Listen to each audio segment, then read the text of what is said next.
All right, thanks, Corey, for the thumb up. I assume that means we're ready to start. Thanks for being here. The non-conference season is in the books, and felt like it was pretty productive. We didn't finish this past weekend exactly like we had hoped, but we ran into some pretty good opponents in Kansas and Creighton, and all that did, I think, was clear some things up for us that we got to make more progress, and there's some areas that we can improve upon, but we don't have a lot of time to do it, as Penn State will be here on Wednesday. But the good news is we're back in Holloway Gym, and we've been about everywhere else but Holloway Gym for the last 3 weeks. And so it will be nice to be back in the friendly confines of our own facility. I thought this past weekend we actually played fairly well. I don't have any major complaints about our performance. Kansas at Kansas is a tough out. We found that out last year. We barely beat them 17-15 in the fifth.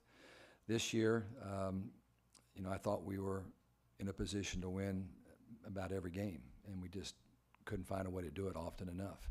But they're good. They've got 5 seniors in their lineup, a really solid team. They don't give away points. They make it very difficult, and we just weren't good enough in that Thursday match to beat Kansas. Creighton on Friday was really, really good. I thought we played our tails off against Creighton. I thought we played a really, really good match, and we're up 24-22 in the fourth with an opportunity to push it into a fifth, which would have been really exciting, but we failed to seize on that opportunity and lost it in 4. But I think Creighton is a Final Four team as of right now. If I was to pick the top 4 teams in the country, they would be one of them. They're again, a veteran team, five seniors or fifth-year seniors on their roster, well-coached, big, talented, great setter. They're just a really, really good team. So, again, we learned a lot from that one. We finished the weekend off with a match against Tulsa. Tulsa, I think, was 8-2 at the time that we played them, and we played okay the first set, but then we kind of got back into a groove in the second 2 and took care of business. And fortunately, the flight home was okay because we came home after a win, and now we just have a really short turnaround to get ready for Penn State, who'll be ranked in the top 5 in the country when the poll comes out this afternoon. So overall, we're 9-2, 8 matches on the road, 3 at home. Could be 11-0, but we could probably be worse as well. So I think that we're on schedule to where we need to be. Now it comes down to how we're going to compete against the great teams of the Big Ten Conference. Sam? How much of, I know you've played great teams so far, how much of success is kind of magnified now with the conference season? And, obviously you want to compete for a Big Ten championship, but it seems like in this league you've got to get off to a pretty good start. Well, you'd sure like to. The schedule makers aren't going to make it easy for us with Penn State on Wednesday and Minnesota on the road on Saturday. But, I think we're one of the top 3 or 4 teams in the league. I really do. And you have to believe that, and you have to go out and play like that. It doesn't mean you're going to beat everybody that you should, or you're going to lose to people that they think you're going to lose to, but you have to be really, really good and be prepared. We have a really good coaching staff. I like the job that our people are doing, both in practice and in preparation. A lot of new faces. Michael Burrell has been on our staff as a coach for now about a year. John Klanick for about 6 months. Ben Catrone is in a new role now as our basically video guy, technology guy, but also does some scouting for us. So it's kind of some new people that we're working with right now. But I like the way that it's going. I feel good about them. They really work their tails off, and it's just a matter of putting the pieces together. Think back to, obviously this program elevated rapidly when your coaching staff got here, but when you got that first win over Penn State, which at the time I think was 1 or 2 or 3 of the names in college volleyball every year, right? How much did that elevate this program to that next echelon where, okay, now we're at this level where we're able to compete and beat the best teams in the country? Well, I can remember that match. It was right here in Holloway Gym, and Blair Brown hit a ball out of bounds by about a foot that gave us that win, and it was hard to get. If people recall, nobody beat Penn State. They won about I mean, they won 4 straight years of being undefeated, during those stretches. But the team that we beat actually won a national championship later that year. But I don't know what it did to change the face of our program. I think people have always considered us to be a team that plays with a great competitive spirit, that always has good athletes, that's always disciplined, that will be tough to score on. But you have to start doing some things. And it's just like I think it was the same year that we got to the Elite Eight for the first time, back in 2010. That was another big step. Until you do that, you're not sure if you can do that. Right now, there's not anybody in our league that our players don't think they can beat. But we also know that on a given night, we can lose to anybody in our league. So you have to be prepared and ready to go. Last year, you were telling us about the progress of Lourdes Myers, and now she's playing quite a bit. How has she grown, again, kind of taking that next step where now she's a player that you have to rely on to win matches? Yeah, Lourdes has got tremendous size, and even though she is listed at 6'3", she really has the arms and length and wingspan of somebody closer to 6'5". And there's a lot she can do, and there's a lot more that she needs to do for us. I think that she can be a player that changes how people defend us. And, from last year through some of this year, people are focusing on the 3 players that everybody knows about on our team. And that would be Raven and Eva and Chloe. And the sooner we start punishing them by scoring points in other positions, the better our chances to win a lot of matches are going to be. You have a sophomore setter that's starting to come into her own right now. And so she's going to have to be kind of the catalyst of making that happen. It's hard sometimes when you're a sophomore setter and you have a game plan to spread the offense around, but it's not working. And you're setting the ball to people and they're not scoring, then it kind of squeezes you a little bit as far as what you feel like you should be doing. And so when those opportunities come to Kenna Woolard or Elizabeth Carr or Lourdes Myers, they need to score. They need to show that they're capable of doing that. And they do it in practice. And obviously, Lourdes Myers is hitting .313 on the season. I'd like to see those numbers closer to .375. And I think she can get there. What were the benefits of losing those games? I mean, obviously after you have that historic start, but I mean, did you learn a lot, or do you feel your players can kind of sharpen themselves now?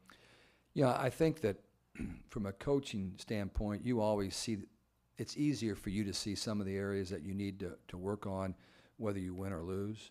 I think players sometimes benefit from, wait a minute, we just got beat. We're not good enough, okay?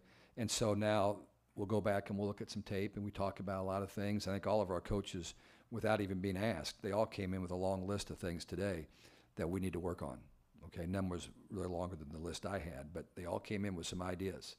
My brain about blew up in our coaching staff meeting today because there was just so many different people telling me so many different things that we can do better. And I told them, well, here's the story, folks. We got basically 2 days to get ready for Penn State. So we can't put all these things into our practices in the next 2 sessions. So let's figure out where we can, what things we can hit on to get ready for this really good and physical Penn State team. So I think, yeah, when you get beat, it amplifies everything as far as what you need to work on and things that you may not be up to snuff on, but you can't lose your mind. I mean, we're a really good team. We've proven it from the very beginning of this season. We're a really, really good team. We won't give up points easy. Are there areas that we have to improve on? Absolutely. And I would start with serving. And even though I feel like our serving is so much better than a year ago, there's a huge difference in how you get to a Final Four. And a lot of it comes from how tough, how effective you serve, how you take people out of what they want to do on their offense. So it starts with that. I would think just, again, what I talked about with Sam is getting more people involved in our offense where we can spread things out and take some of that load off of, the three-headed hydra. Seems with the mix of, veterans you have and young talent and just, top-level talent, it seems like you have a good mix of maybe postseason-ready team. Do you feel that way? Is this one of the best you've coached? Oh, we're not as experienced as some teams that we've had before. I look at the 2 teams that we lost to this weekend. Kansas, 5 seniors out of their first 6. Creighton, either 5 seniors or 6 fifth-year players were in their lineup. And so those teams are a little bit better built early in the season, for success. I think by the time we get through 20 Big Ten matches, we'll be ready for tournament play. I think we'll feel a lot more like some of these teams do. Again, that's not an excuse for why we got beat. We have to get better. And we have the talent level. We have the arms. We have, I think, the skill position people that can be really, really good. But I think that the message to them is we're not good enough yet. So how do we get better? Let's listen to coaching. Let's listen to each other and find ways to improve on a lot of different areas. How have Chloe and Taylor grown in terms of their leadership and just kind of comfort on the team now in their second years together? Chloe's a natural leader, both just in how she competes every day, how hard she works, and then also the information she shares with people. I think people know that she's in it to win it, and I think that's super, super important. Big step this year for, I think, Taylor Anderson from where she was a year ago, just trying to find her way into the gym and understand how things worked and how to compete. Not only is she fairly new to Purdue, she's fairly new as a setter. I mean, she wasn't setting when she was in 8th grade. Okay, she was setting as a senior in high school, maybe a little bit as a junior in club. So, it's been a lot. It's been an education for her, but she's a very cool, calm, collective player. She does not let things bother her. She's not afraid to try new things to spread the wealth around a little bit. So, but now she needs to take yet another step in how she's going to take control of our team and have that look on her face all the time like she's in charge and that we're going to win the match. Thank you. Dave, how has Julia Kane grown in the last couple of years to the point where she's on the floor a lot more now? Yeah, it's been a journey for her. Even though she's just a sophomore, she's 6 foot as a defensive specialist, all right, which is pretty tall for a DS. But she's got a great serve. She's got a great aura about herself that she doesn't let anything bother her. You could put her in the most tough situation possible. You could be serving match point of a national championship. That's who I'd have come in and serve it, because she doesn't know any different. I mean, she doesn't show anything different. She's just cool as a cucumber. And then she's going to serve it tough. Now, it might be an error, okay? And she'll say, well, I did my best. I just like the way she plays on the floor. And defensively, she's pretty good. So right now we're using her to come in and serve for Allie Horning. Allie Horning's a better libero, but she's not a better server right now. And what we found out when we made that move, mostly because Horning for early in the year had a little shoulder issue. Now she doesn't. But we found out that the stat I shared with you guys, I think last week, point scoring, okay? You took the week off last week. You had better things to do. But there's a stat that is... I watched the replay, Dave. Okay, did you watch the replay? I did. Oh, good. Okay. Point scoring for the server is how many times you serve and what's the percentage of your team getting points for that. And right now she's above everybody else on our team. So she's got that job. That's going to be her job, to come in and create some havoc with her serving. She did a great job of it this past weekend in the three matches that we played. A lot of it is just her understanding what it takes to become good, understanding what it takes to become a great teammate. Those type of things have benefited her to a point where I feel very comfortable playing her on the floor. The other thing, usually it takes a few games, a few matches to learn what a team's personality is. What is this team's personality going into conference play? Yeah, I think that's one thing we're still developing at this point in time, because people are taking new roles on this team. It's a similar team that we had a year ago, but the players are all different and what the expectations are for them. We challenged them about every match during non-conference, so it wasn't an opportunity for them to be real comfortable in their shoes, okay? And it won't be from now on out. I had one of our veteran players come to me today and ask me, how can they do better? What can they do better to help this team, both as a player, as a leader, all those kinds of things. So I think that they're trying to do what they can to find that identity, but I think it's still a little bit early to say this is who Purdue is. I mean, I think that we have to be super, super competitive. We have to be super confident that we can win.